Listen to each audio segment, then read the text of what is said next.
বিসমিল্লাহির রহমানির রহিম। আমি ধরলা অ্যাগ্রো চ্যানেলের পক্ষ থেকে বিপ্লব। আশা করি সকলেই ভালো আছেন।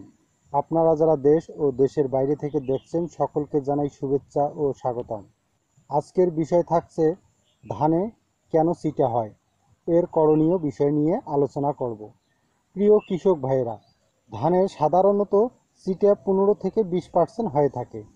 ধানে বেশি ছিটা হয়ে থাকে তার মধ্যে ধানের ফুল আসা অবস্থা বা কায়স্থ অবস্থায় তাপমাত্রা 35 ডিগ্রি সেলসিয়াসের উপরে চলে যায়, আবার রাতের বেলা 15 ডিগ্রি সেলসিয়াসের নিচে নেমে আসে, তখন ধানের জমিতে ধানে ছিটা হয়।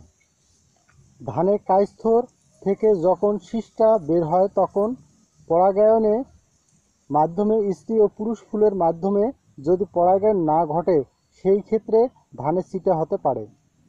ধানের জমিতে সুষম সারের অভাব হলে, যেমন জিঙ্ক, বোরন ও জিপসাম কম হলে ধানে ছিটা হয়ে থাকে। যখন ধান কায়স্থর বা ফুল অবস্থায় ধানের জমিতে পানি বাঁধা অবস্থায় না থাকে বা পানির অভাব দেখা দেয়, সেই সময় ধানের ছিটা হওয়ার সম্ভাবনা থাকে। প্রিয় কৃষক ভাইরা, অনেক সময় ধানের জমিতে রোগ ও পোকার আক্রমণ হলে ধানের ছিটা হয়ে থাকে। ফুল অবস্থায় ধানের জমিতে চলাচল করি বা হাঁটাচলা করি, সেই ক্ষেত্রে ধানের ছিটা হয়ে থাকে। সকাল 11টার পর থেকে ধানের জমিতে হাঁটা বা চলাচল করা যাবে না। সকাল 11টা পর ধানের পরাগায়ন হয়ে থাকে। অনেক সময় অতিরিক্ত খরা বা অতিরিক্ত বৃষ্টির কারণে ধান বাধাগ্রস্ত হয়, এতে করে ছিটা হয়ে থাকে। ধানের জমিতে কায়স্থরে বা ফুল অবস্থায় যখন থাকবে সেই সময় ধানের জমিতে 2 থেকে 3 ইঞ্চি পানি ধরে রাখতে হবে। যেহেতু অতিরিক্ত তাপমাত্রার কারণে ধানের ছিটা হয়ে থাকে, এর জন্য ধানের জমিতে 2 থেকে 3 ইঞ্চি পানি ধরে রাখতে হবে। ধানের জমিতে পানি থাকলে ধান ঠান্ডা অবস্থায় থাকে, এতে করে ধান ছিটা পরিমাণ কম হবে।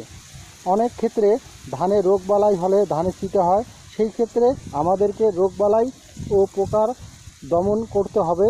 ধানে ফুল অবস্থায় কেমিক্যাল ব্লাইটের আক্রমণ হলে ধানে ছিটা হয়ে থাকে।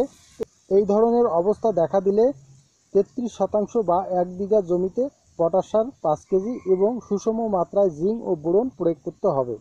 ধানের জমিতে পটাশ সার দেওয়ার কোনো সুযোগ না থাকলে সেই ক্ষেত্রে কুইক পটাশ বা ফাস্ট পটাশ 1 লিটার পানিতে 2 গ্রাম হারে সম্পূর্ণ জমি শেষ বিকেলে স্প্রে করে দিতে হবে। আমরা যদি এই সব ব্যবস্থাগুলো যদি মেনে চলি, তাহলে ধানের জমিতে অনেক ছিটার পরিমাণ কম হবে। সুপ্রিয় কৃষক ভাইরা, আজকের মতো ভিডিও এই পর্যন্তই। আমার এই ভিডিওটি যদি ভালো লাগে তাহলে একটি লাইক দিবেন এবং আপনাদের কোনো মতামত থাকলে কমেন্ট করবেন। যেহেতু আমার এই চ্যানেলটি কৃষি ভিত্তিক, তাই নতুন নতুন ভিডিও পেতে অবশ্যই চ্যানেলটি সাবস্ক্রাইব করবেন। সবাই ভালো থাকবেন, সুস্থ থাকবেন। আল্লাহ হাফেজ।